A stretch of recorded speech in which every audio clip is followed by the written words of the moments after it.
예, 우리 함께 읽은 우리 룻기 1장 1절로 18절의 말씀으로 어두운 시대에도 사랑은 빛이 됩니다 라는 제목으로 말씀 나누도록 하겠습니다. 예, 우리 제목 한번 다 같이 읽어볼까요? 시작. 어두운 시대에도 사랑은 빛이 됩니다. 아멘. 예, 제목 뭐 제가 정했지만 참 잘 정했다 생각됩니다. 어두운 시대에도 사랑은 빛이 됩니다. 예, 이 제목이, 이 말씀이, 이 문구가 우리에게 정말 빛이 될 수 있었으면 좋겠습니다. 예, 룻기서를 이번 한 주간 또 새롭게 묵상을 합니다. 오늘 1절에 사사들이 치리하던 때라고 되어 있습니다. 그러니까 이 룻기서의 배경을 우리가 알 수 있는 건데요. 시대 환경, 시대 배경이 사사시대입니다. 사사는 우리말 평상시에는 잘 쓰지 않는, 일상생활에 쓰지 않는 성경적 용어죠. 판관, 공동번역은 판관이라고 번역이 되어 있습니다. 판관 앞에다 제자를 넣으면 이해가 더 쉽습니다. 그러니까 재판관이죠. 영어는 그게 조지라고 재판관입니다. 그러니까 이 사사가 재판 기능이 있었어요.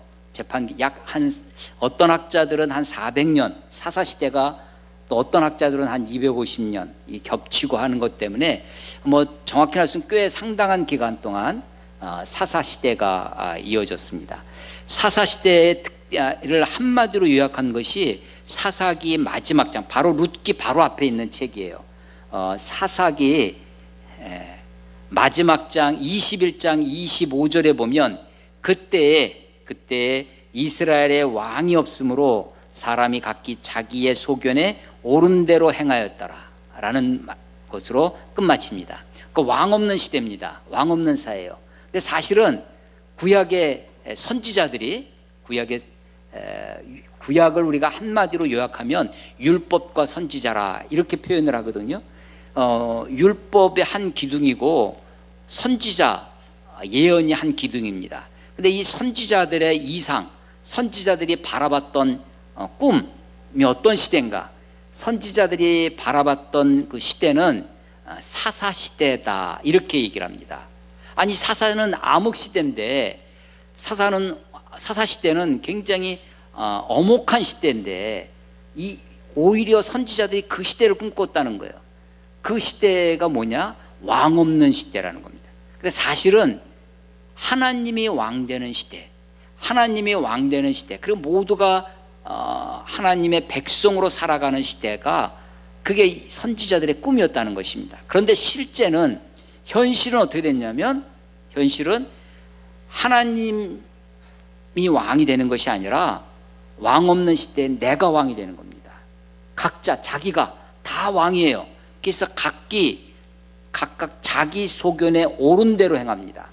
그러니까 이 사람 옳은 대로 저 사람 옳은 대로, 이 지파 옳은 대로 저 지파 옳은 대로, 이 집안 옳은 대로 저 집안 옳은 대로 행하니까 서로 충돌하고 갈등하고, 힘 있는 사람이 힘 없는 사람을, 힘 있는 지파가 힘 없는 지파를 강제하고 탈취하고 억압하고 착취하는, 그래서 아주 어둡고 혼탁한 시대가 바로 사사시대가 되었습니다. 그래서 이스라엘 역사, 구약의 역사 가운데 암흑시대가 두 번 옵니다.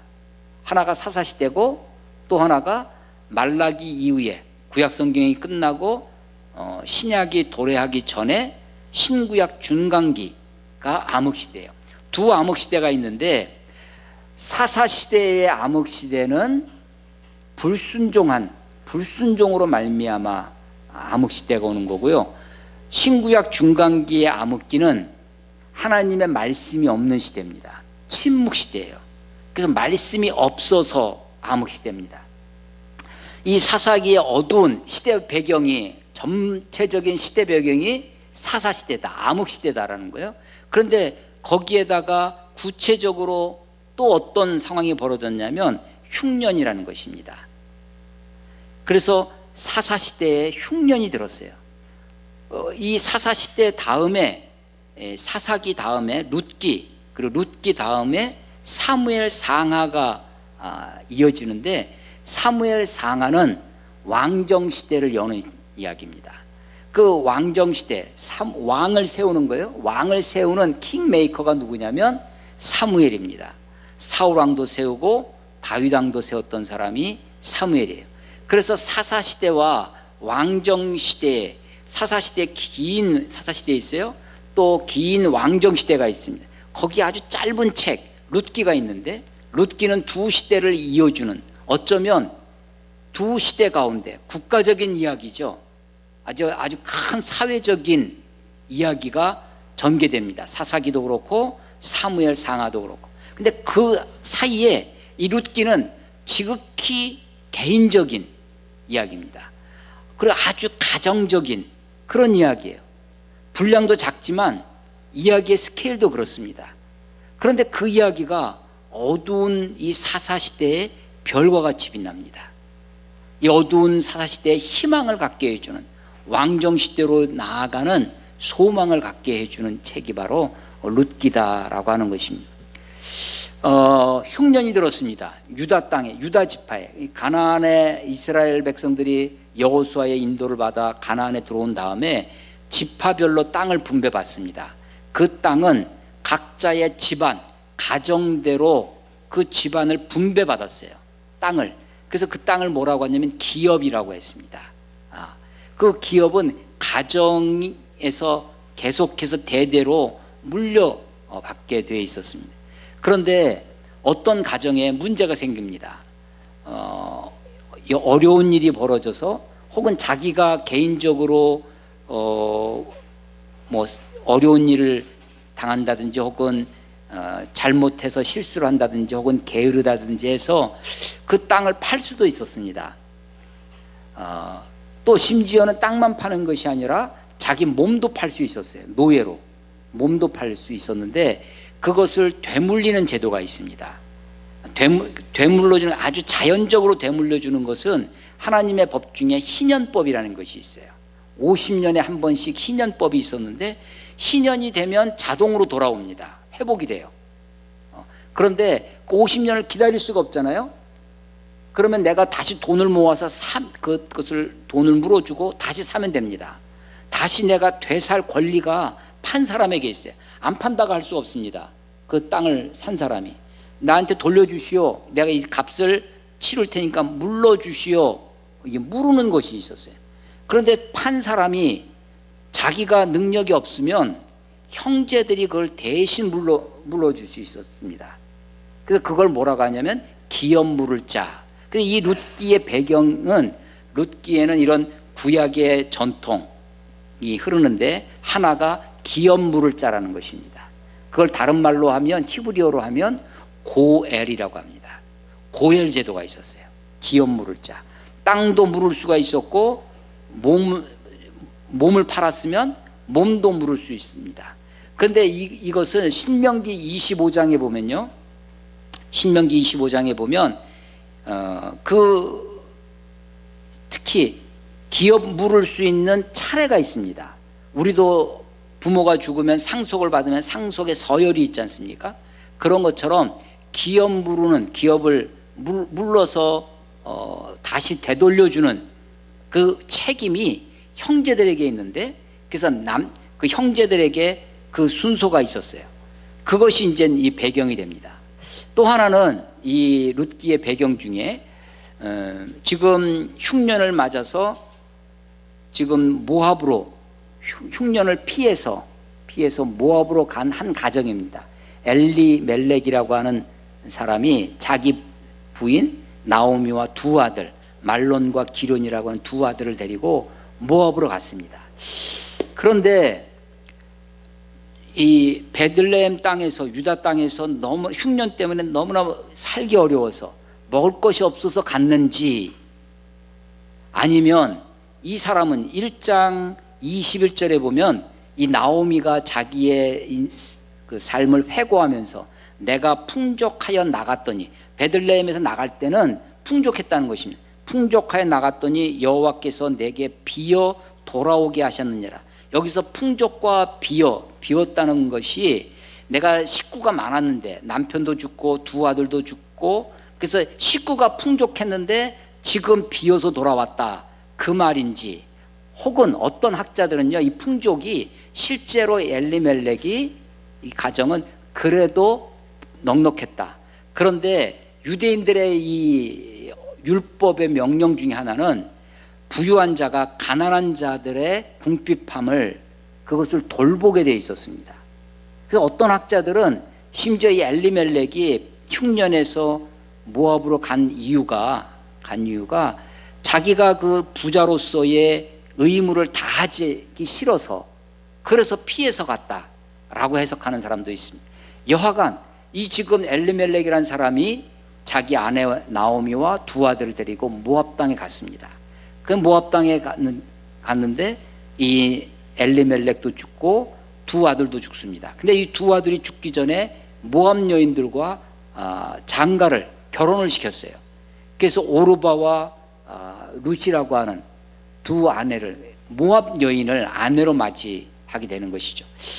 그래서 정말 궁핍하고 정말 끼니를 때울 게 없어서 모압 땅으로 갔으면 아마 장가 드리는 것도 쉽지 않았을 것입니다. 근데 보면 두 아들을 장가를 모압 여인들로 장가를 드리는 것으로 봐서 어쩌면 정말 풍족해서 떠난 것이 아닌가. 엘리멜렉이라고 하는 이름 자체는 엘은 하나님이라는 거거든요. 엘리 나의 하나님은 멜렉 왕이시다라는 거예요. 엘리멜렉의 이름의 뜻은. 그런데 그 하나님이 왕 되심, 하나님의 뜻대로 살지 아니하고 사실은 하나님 없는 곳으로 가버렸죠. 모압 땅으로 갔습니다. 거기서 자기도 죽고 두 아들도 죽습니다. 나오미가 이제 돌아옵니다. 돌아올 때 처음에 출발은 두 며느리와 함께 출발합니다. 출발해서 오다가 그래서 오는 걸로 봐서 아마도 그 사회도 그 당시 고대 사회인데요. 그 당시에도 그 모압 땅에도 시어머니의 권위가 있었던 것 같습니다.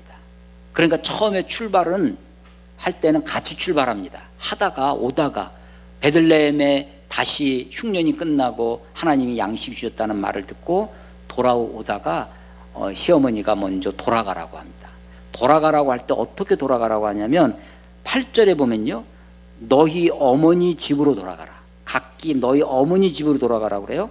9절은 가서 어머니 집에 돌아가서 결혼해서 다시 결혼해서 살면 남편이 생기겠죠.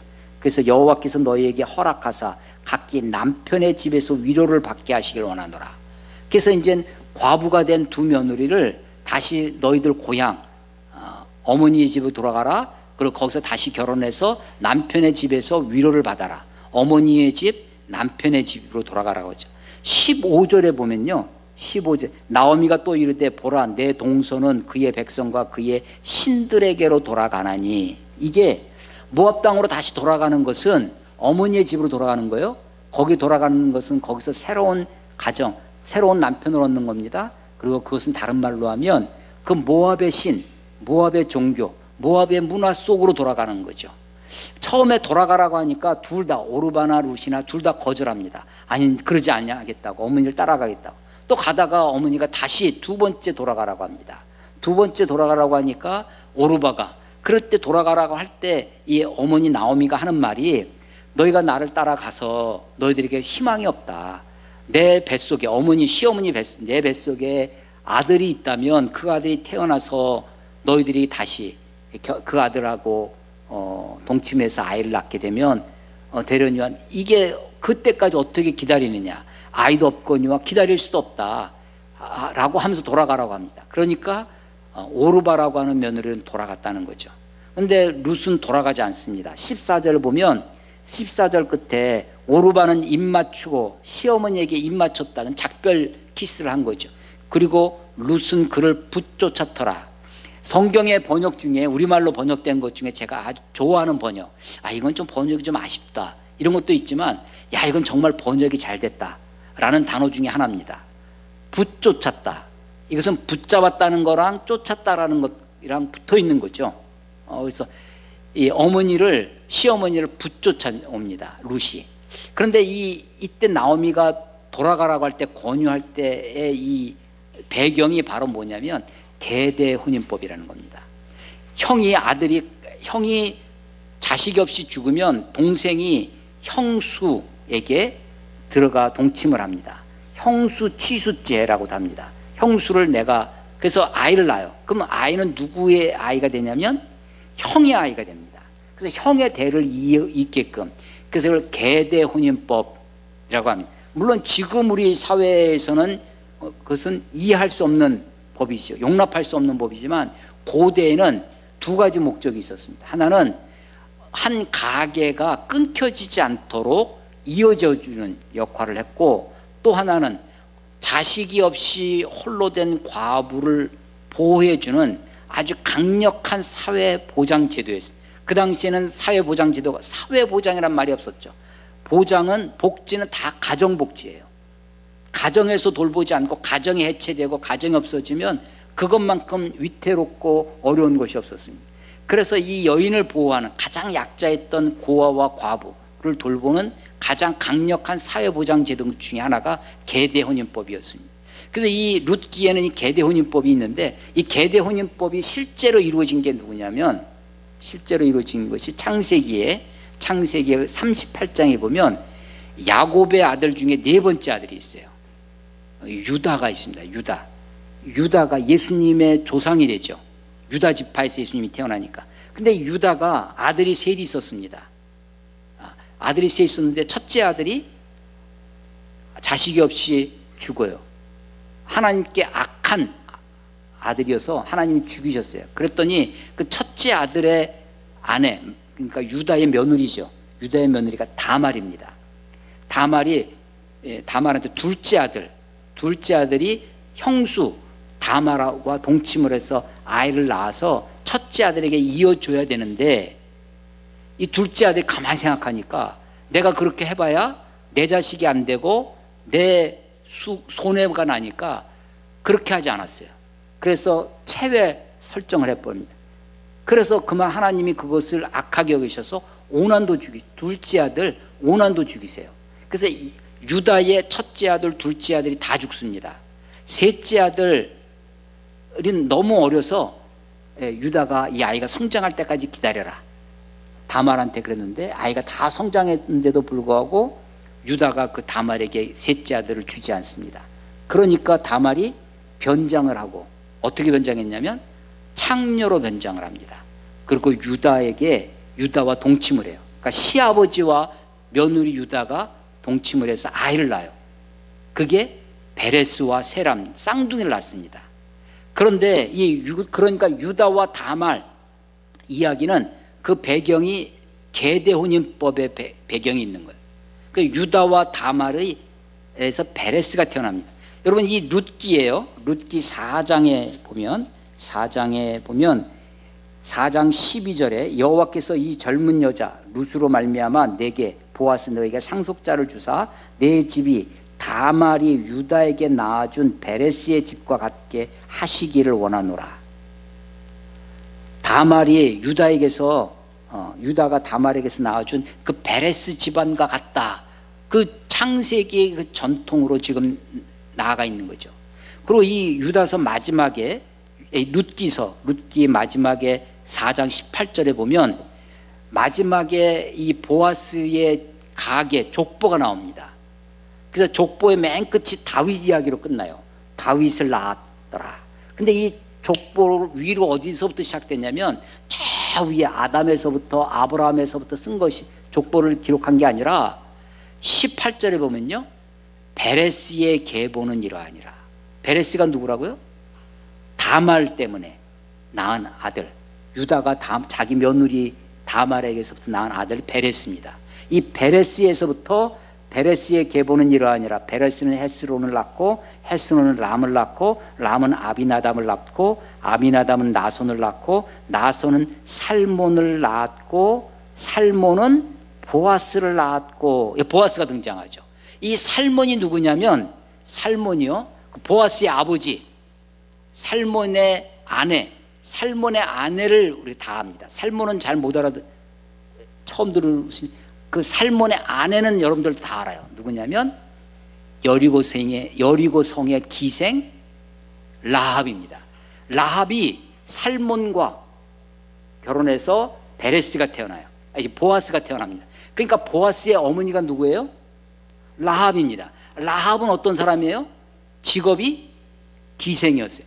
이 라합은 어디 사람이었냐면 가나안 원주민이었습니다. 출애굽한 이스라엘 백성들이 아니었어요. 그러니까 보아스의 피에는, 보아스의 아버지는 유다 지파였지만 어머니는 가나안 원주민의 피가 있습니다. 이방인의 피가 있는 거죠. 그리고 그 가나안 문화에 대한 것이 있어요. 자, 베레스도 그렇고 이 라합도, 이 보아스도 그렇고, 그리고 바로 그 보아스가 오벳을 낳을 때 그 보아스도 이 모압 여인 룻에서 납니다. 그래서 여기에 베레스 어머니 다말 이야기가 나오죠. 그리고 살몬 라합 이야기가 나오죠. 그리고 보아스의 아내 룻이 나옵니다. 그래서 이게 마태복음 1장에 예수님의 족보에 나오는 여인들, 나중에 다윗의 아내는 누구였냐면 밧세바입니다. 그래서 다윗은 밧세바로부터 솔로몬을 낳고, 이게 마태복음 1장에 나와요. 그러니까 마태복음 1장에 예수님의 족보에 나오는 네 여인이 이야기가 여기 다 있어요. 그리고 공교롭게도 이 숫자를 헤아려 보면 베레스에서부터 다윗까지 이야기가 전개되는데 이 여기에 족보가 딱 10명입니다. 10대예요. 베레스에서부터 다윗까지가 10대입니다. 10대. 그러니까 베레스의 계보는 이러하니라. 그러니까 다윗의 조상은 마태복음 1장 1절에 아브라함과 다윗의 자손 예수 그리스도의 세계라. 아브라함, 다윗 이렇게 해야 이게 맞을 것 같아요. 근데 지금 룻기는 다윗을 마지막에 기록해서 다윗 이야기가 전개되어지는 사무엘 상하를 지금 이어주고 있는데, 다윗의 족보를 어디서부터 시작하냐면 베레스에서 시작합니다. 근데 베레스는 유다가 다말에게서부터 나온 거죠. 그러니까 계대 혼인법의 전통이 여기 지금 있는 거예요. 자, 그래서 이 룻기를 이해하는 구약의 전통 중에 이것은 율법으로 되어 있습니다. 신명기 25장, 레위기 19장, 레위기 25장에 보면 이런 이야기가 배경을 이루고 있어요. 자, 지금 흉년을 맞아서 모압 땅에 갔다가 돌아옵니다. 3번씩이나 어머니가 돌아가라. 첫 번째 돌아가라니까 둘 다 안 돌아갔어요. 며느리가. 두 번째 돌아가라 하니까 오르바가 돌아갑니다. 세 번째 또 돌아가라 했는데도 룻이 거절합니다. 어머니의 말씀에 복종하지 않아요. 불복종합니다. 불순종하는데 이 불순종이 사랑이에요. 이 불순종이 어머니의 돌아가라 하는데도 아닙니다 하면서 마지막에는요 15절에 보면 16절에 보면 내게 어머니를 떠나며 어머니를 따르지 말고 돌아가라 강권하지 마옵소서. 이제는 돌아가라 하는 말조차 하지 말라고 해요. 어머니 가시는 곳에 나도 가고 어머니 머무시는 곳에 나도 머물겠나이다. 어머니의 백성이 나의 백성이 되고 어머니의 하나님이 나의 하나님이 되시리니 어머니께서 죽으시는 곳에서 나도 죽어 거기 묻힐 것이라. 만일 내가 죽는 일 외에 어머니를 떠나면 어머니께서 여호와께서 내게 벌을 내리시고 더 내리시기를 원하나이다. 이게 룻의 결심이었어요. 그 결심을 말하고 있죠. 룻이 이 어머니를 섬기면서 모압 땅에서 어머니만 본 것이 아니었습니다. 어머니가 섬기는 하나님을 섬기고 있었습니다. 사실은 이 나오미의 인생은 정말 기구한 인생이죠. 남편도 죽고 두 아들도 죽습니다. 남편 죽는 것도 그런데 자식을 먼저 떠내는 이 아픔이야말로 단장의 비애라고 하거든요. 창자가 끊어지는 창자가 끊어지는 그 슬픔이 자식을 잃는 거라고 하는데 두 아들을 그렇게 다 보내는 겁니다. 이 정도 되면 정말 기구한 인생 아니겠어요?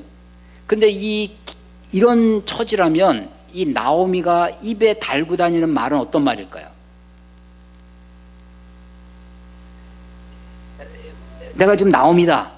그럼 입에서 나오는 껐하면 하는 말, 아시죠? 껐하면 하는 말, 이런 표현? 예, 껐하면 하는 말이 뭘까요? 내 팔자야, 아이고 내 신세야 하는 것이었을 겁니다. 그런데요, 이 나오미는요, 축복의 여인입니다. 여기 이제 이 룻기는요, 룻기에는 7번의 축복이 나와요. 나오미가 두 며느리를 축복합니다. 그리고 나오미가 보아스를 축복하고 나오미가 룻을 축복합니다. 보아스도 자기 일꾼들을 축복합니다. 일꾼들도 보아스를 축복해요. 나중에 보면 이 베들레헴 장로들이 이 보아스를 축복합니다. 또 베들레헴의 여인들이, 나오미가 롯이 결혼을 해서 아이를 낳으니까 이 여인들이 질투하지 않고 축복합니다. 이 룻을 축복해요. 그래서 이 7번의 기도가 나오는데, 이 기도는 다 축복 기도입니다. 뭐를 원하나이다, 원하고 원하오며 원하나이다, 다 축복하는 거예요. 복을 비는.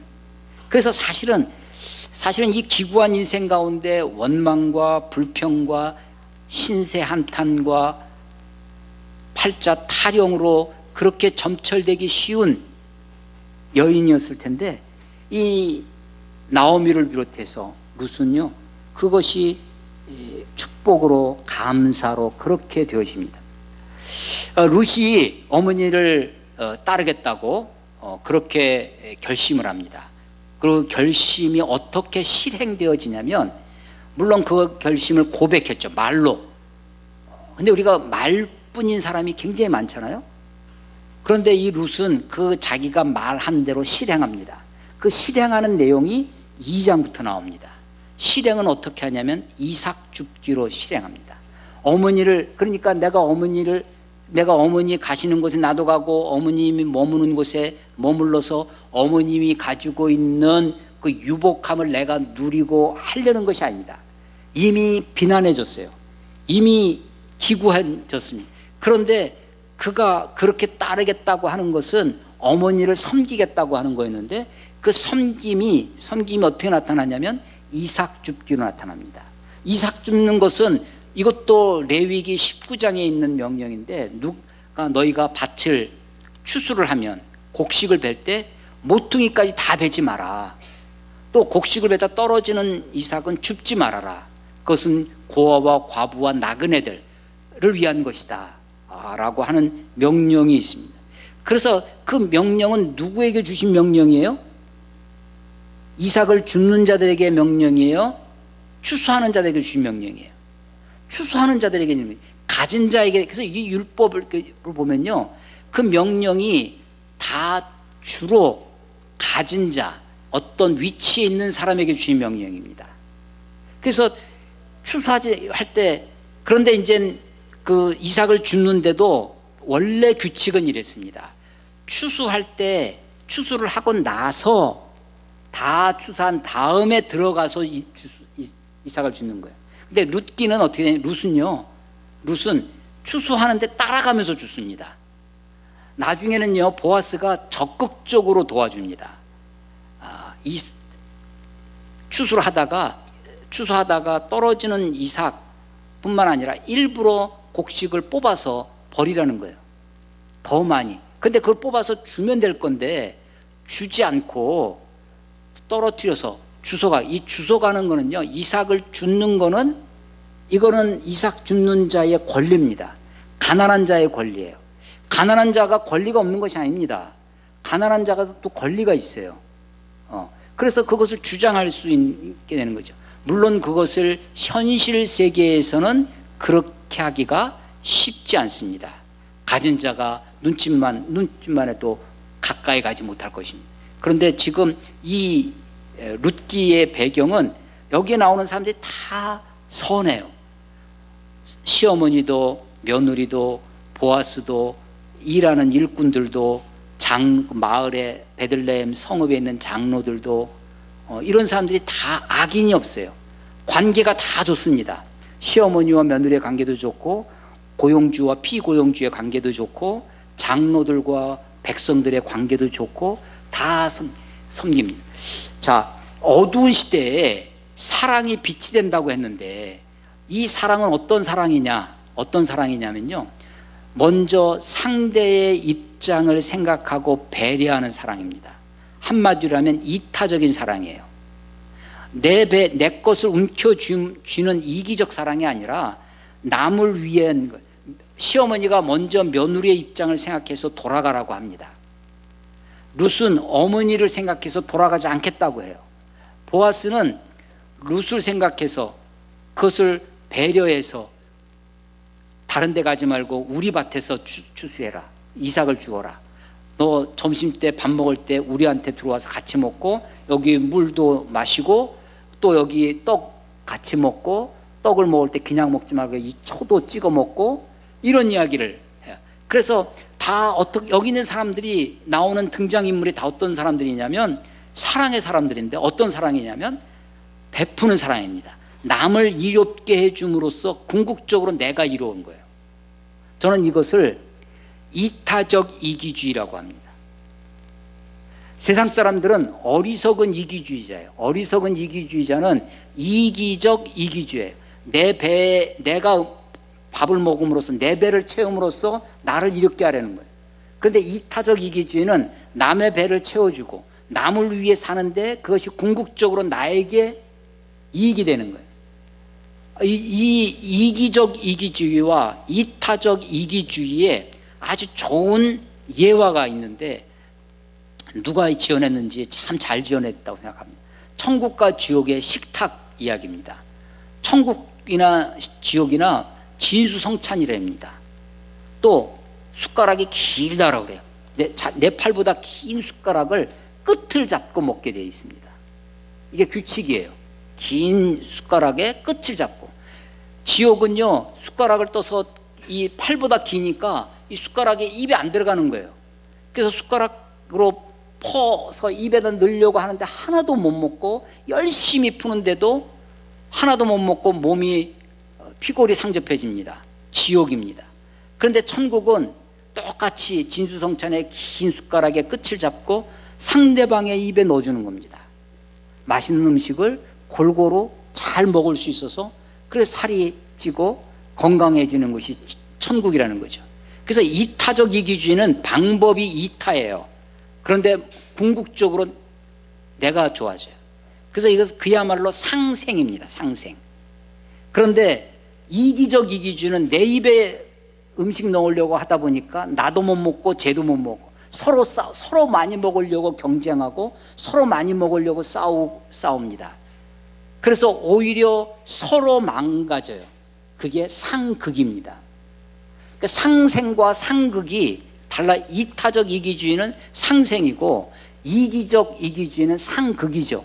그런데 이 룻기는요, 그야말로 이타적 이기주의, 상대를 입장을 생각하고 그래서 이 상대의 입장을 생각하는 게 룻이 보아스에게 청혼하는 장면이 있습니다. 타작마당에서 밤에 자고 있는데 이 룻이 그 보아스의 잠자고 있는 이불 끝으로 뒤로 들어와서 서로 맞이하죠. 그러면서 하는 얘기가 당신의 옷자락으로 나를 덮으소서. 아주 그냥 유명한 이스라엘의 청혼 멘트라고 하는데, 그런데 그때 이 보아스가 어떠냐면 여자가 이렇게 다른 사람의 자리에 있는 것이 사람들이 보면 좋지 않으니까 새벽 일찍 보냅니다. 그러니까 타인의 시선에 여인이 가십거리로 오르내리지 않도록 보호해 주는 거죠. 그래서 상대 입장을 생각하고 배려하는 것이, 또 그 곡식 추수할 때 그냥 곡식을 잘라서 주지 않고 떨어뜨려서 주워가게 하는 것이 그 줍는 자의 자존심, 내가 주는 동정이 아니라, 그래서 그것을 생각해 주는, 상대의 입장을 생각하고 배려하고 상대를 위해서 살아가는 이타적 사랑, 이타적 이기주의의 사랑이 이 룻기의 사랑입니다. 뿐만 아니라 이 룻기의 사랑은 또 하나의 특징이 있는데 그것은 책임지는 사랑입니다. 나오미가 시어머니가 며느리를 책임지려고 해요. 그 책임지는 방법이 뭐였냐면 돌아가라 하는 것입니다. 너의 어머니 집으로 돌아가라. 내 남편의 거기서 결혼해서 새 남편 집에 돌아가라고 하는 것, 이게 책임지는 겁니다. 또 이삭을 주겠다고 하는 룻에게 이삭을 주라고 허락해주고, 그리고 어떻게 이렇게 많이 주워왔냐 물어보고 누구네 집에서, 그것이 보니까 보아스, 그 보아스는 내 죽은 남편 엘리멜렉과 친족이 되고 기업 물을 자가 되고, 그것을 알려줍니다. 그리고 구체적으로 오늘 밤 타작마당에 가서 시간과 장소를 알려주죠. 그리고 지시를 합니다. 목욕을 하고 기름을 바르고 옷을 입고 기다리다가 이 발치 끝에 들어가서 구체적으로 지시를 합니다. 이게 며느리를 책임지는 방법이죠. 노인이 가지고 있는, 어른이 가지고 있는 정보와 지식, 율법에 대한 지식, 유대 전통에 대한 지식, 이런 것들을 가지고 있습니다. 집안의 내력, 이런 것들을 가지고 며느리를 책임지는 방법입니다. 보아스도 이 여인을 책임집니다. 그래서 기업 물을 자의 책임이 나에게 있는데 하면서 이 기업 물을 자의 책임을 감당을 하죠. 그래서 이 룻기에 나와 있는 사랑은 그야말로 아름다운 사랑이라고 생각합니다. 첫 번째 특징이 뭐냐면 이타적 사랑입니다. 상대의 입장을 생각하고 배려하고 먼저 그를 위해 베푸는 이타적 사랑이고, 두 번째는 책임지는 사랑입니다. 그래서 이삭을 줍는 것, 이 어머니를 봉양하기 위해서 생존의 이야기죠. 생존. 이삭을 줍는 거는 거룩한 일입니다. 이 이삭을 줍는, 아까 추수할 때 밭 모퉁이는 베지 말고 떨어진 것을, 그 말씀이 레위기 19장에 나옵니다. 레위기 19장에 나오는데요, 19장 2절이 아주 유명한 구절이에요. 내가 거룩하니 너희도 거룩하라. 우리가 어떻게 거룩하느냐, 거룩의 방법이 그 밑에 나옵니다. 안식일을 거룩하게 지키고, 그리고 너희들이 추수할 땐 이렇게 하고, 도둑질하지 말고, 이게 거룩한 거예요. 거룩이 교회 와서 성가대 가운 멋지게 입고 아주 그냥 이렇게 찬송하고, 그런 게 거룩이 아니라, 그런 의식적 거룩이 아니라, 예식적 거룩이 아니라 거룩의 삶에서의 거룩이 있다는 거예요. 레위기 19장에 있는 그 성결법전이라고 하는데, 그 거룩은 구체적인 일상의 삶 속에서 내가 어떻게 하나님 앞에 의롭게 살 것인가, 하나님의 뜻을 이루어 살 것이냐, 그것 중에 하나가 이삭을 떨어뜨려 주고 그것을 줍지 않고 가난한 자들 위해 베풀고 하는 거죠. 자, 이타적 사랑, 책임지는 사랑이었습니다. 그래서 어두운 시대에도 사랑이 빛이 됩니다. 이 사랑은 우리의 현실을 밝혀줘요. 우리의 현실이 어둡습니다. 이 룻기는 굉장히 현실적인 이야기입니다. 아니, 남편이 죽는 일만큼, 자식이 죽는 만큼 현실적인 이야기가 없죠. 아니, 먹을 것이 없어서 남의 밭에 가가지고 이삭 떨어진 그 나달 하나를 주어야 하는 그 삶의 현실만큼 현실적인 것이 없죠. 그 룻기는요, 지극히 현실적입니다. 우리의 삶의 현실이, 우리의 각박한, 정말 우리가 치열하게 살 수밖에 없는 삶의 현실이 우리들에게 있잖아요. 그런데 룻기는요, 지극히 현실적인데 그 현실을 받아들여요. 순응합니다. 근데 그 현실 앞에 좌절하거나, 현실 앞에 삶을 포기하거나, 삶을 비관하거나, 불평하거나 원망하지 않습니다. 그러면서 최선을 다해요. 현실 속에서. 현실적이지만 그 현실에 매몰되지 않고요, 이삭을 줍습니다. 이 이삭을 줍는 것만큼 인생에 최선을 다하는 게 없죠. 그 작은 나달 하나, 아침부터 저녁 때까지 열심히 부지런히 내 삶의 그래서 룻기는요, 굉장히 부지런한 책입니다. 그 룻기는 굉장히 성실해요. 성실하다는 것을 우리 신앙인들이 잘 쓰는 표현은 신실하다고 표현을 하죠. 신실한 책이에요. 그런데 이 신실이 어떻게 나타나느냐, 우리가 하나님께 신실하다, 하나님께 신실을 어떻게 하냐면 이삭을 줍는 것으로 신실이 나타납니다. 보아스가 룻을 대하는 태도가 신실해요. 기존의 이 룻기는요 아주 현실이 각박하죠. 아주 기구합니다. 흉년 사람도 죽고 하는 삶이 아주 척박해졌어요. 그런데도 이 배경은 그들의 전통을 존중합니다. 이렇게 삶이 어려워지면요 질서가 없어집니다. 아귀다툼이 되기 쉬워요. 그런데 룻기는요 율법을 존중합니다. 전통을 중시해요. 질서를 존중합니다. 심지어는 기업 물을 차례가 있어요. 그것을 뛰어넘지 않습니다. 절차대로 합니다. 장로들을 모아놓고 증인들을 세우고 절차대로 해요.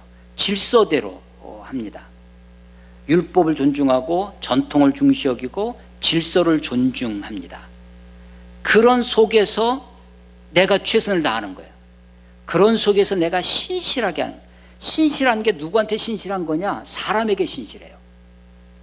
나오미 시어머니에게 신실합니다. 며느리에게 신실해요. 이삭을 줍는 일꾼들에게 신실합니다. 사람들에게 신실해요. 그러니까 하나님께 신실하다고 하는 건요 아까 거룩과 마찬가지인데 어떤 예식적인 데 있지 않습니다. 의식에 있지 않고 일상의 삶 속에서의 거룩이, 일상의 삶 속에서 내가 만나는 사람, 그에게 신실합니다. 여러분 이 룻기는요, 룻기는 제가 이번에 룻기를 수없이 읽었어요. 이번 한 주간 동안. 참 매력적인 책입니다. 짧지만 생각하면 생각할수록 룻기에는 하나님의 말씀이 없습니다. 하나님의 직접 말씀이 없어요.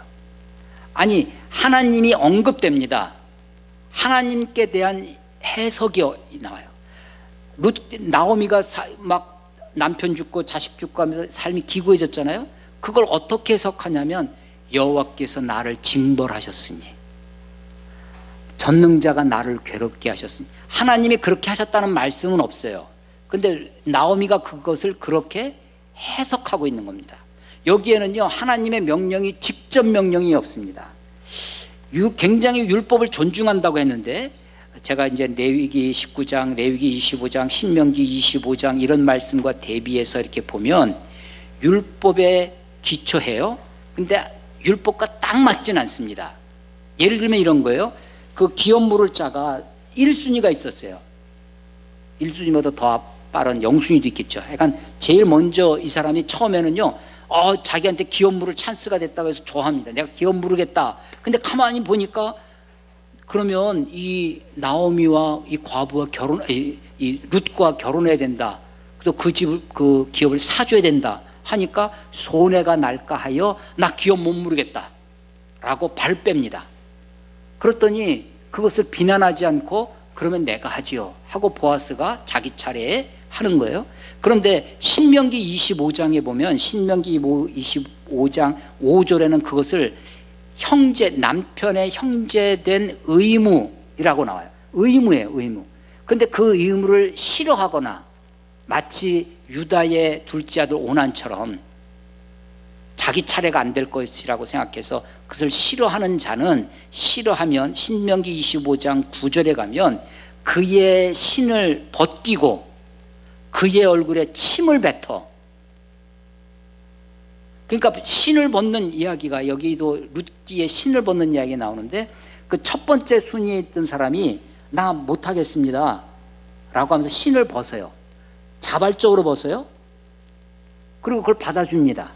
그런데 율법은 어떻게 하냐면 그걸 안 하겠다고 하면, 그 의무를 하지 않겠다고 하면 남이 그 신을 벗기는 거예요.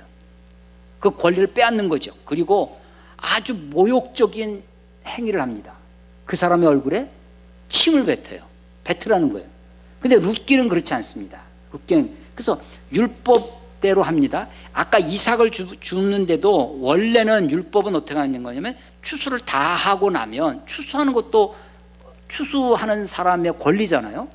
추수 다 하고 나면 그 뒤에 가서 하는데 여기는 이삭을 줍는데 따라가면서 바로 옆에서 주세요.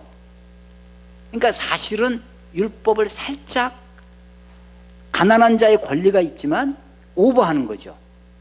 그런데도 그래서 이게요, 이 룻기가 굉장히 현실적입니다. 근데 그 현실을 순응해요. 그러나 현실을 비관하거나 좌절하거나 포기하거나 혹은 원망하거나 불평하지 않고 그 현실 속에서 내가 할 수 있는 최선을 다합니다.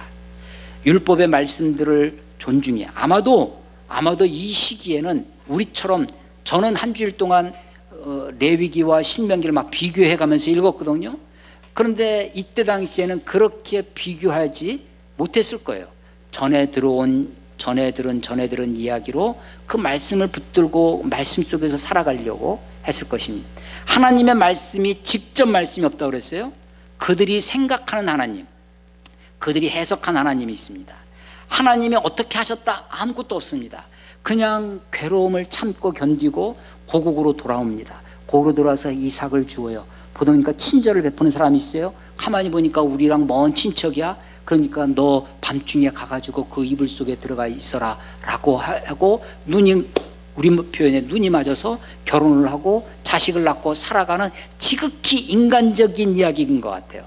그런데 이 이야기의 배경에 뭐가 있냐면 하나님의 말씀이 있습니다. 이 배경에 하나님의 손길이 있어요. 하나님이 직접 나서서 너 이렇게 해라 저렇게 해라 하신 것이 하나도 없어요. 내 생각에, 내가 알고 있는 하나님의 말씀, 내가 생각하는 하나님은 이런 분이실 거다 라고, 하나님 내게 비록 고통을 주시고 삶의 어려움을 주실지라도 내가 해야 할 바, 내 도리를,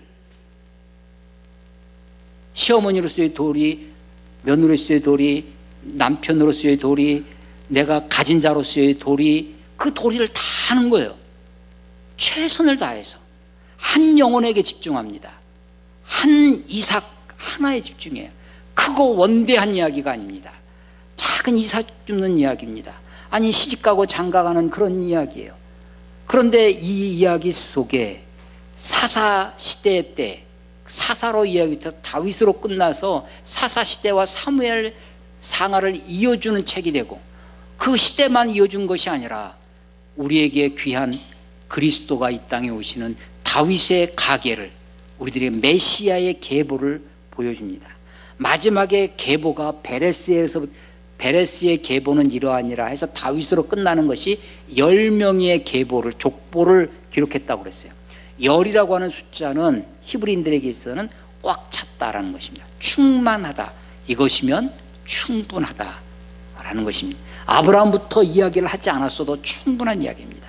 아니 하나님의 이야기를 직접 하지 않았어도 충분한 이야기입니다. 하나님의 돌보심이, 하나님의 인도가, 비록 우리의 삶이 어둡고 힘든 굴곡진 삶을 산다 할지라도 우리가 하나님을 믿고 신실하게 사람에게, 나에게 붙여주신 그 사람에게, 나에게 붙여주신 그 영혼에게 마치 이삭을 줍는 것처럼 지극히 작은 일이라 할지라도 지극히 작은 일에 충성된 자에게 내가 큰 일을 맡기시겠다고 하셨던 그 하나님의, 예수님의 말씀처럼 그 지극히 작은 일에 최선을 다하고 성실하게 살아가는 그 사람에게 하나님이 배경이 되어주시고 하나님이 그들을 인도하셔서 내가 알지 못하는 신비한 역사가, 히스토리가 전개되어지고 있다고 하는 것입니다. 오늘 설교의 제목입니다. 어두운 시대에도 사랑은 빛이 됩니다. 어둡고 혼탁한 시대에 이 룻기에 나와 있는 아름다운 사랑의 주인공이 이타적 사랑, 책임지는 사랑, 하나님을 믿고 신실하게 한 영혼 한 영혼, 한 일, 한 가지 일, 그 작은 일에 최선을 다하시는 아름다운 삶을 살아가는 저와 여러분이 되시기를 주의 이름으로 축원합니다. 기도하겠습니다. 하나님 아버지, 은혜를 감사합니다. 오늘도 주님 앞에 나와 예배할 수 있도록 주의 말씀을 전하고 듣게 하시니 감사합니다. 이 말씀을 붙들고 이런 아름다운 사랑의 주인공이 다 될 수 있도록, 아무리 어두운 시대라 할지라도 시대를 탓하거나 상황을 탓하지 아니하고 주님의 그 신실하심을 믿고 살아가는 하나님의 백성들 다 될 수 있도록 하나님 축복해 주시옵소서. 예수님 이름으로 감사하며 기도드렸사옵나이다. 아멘.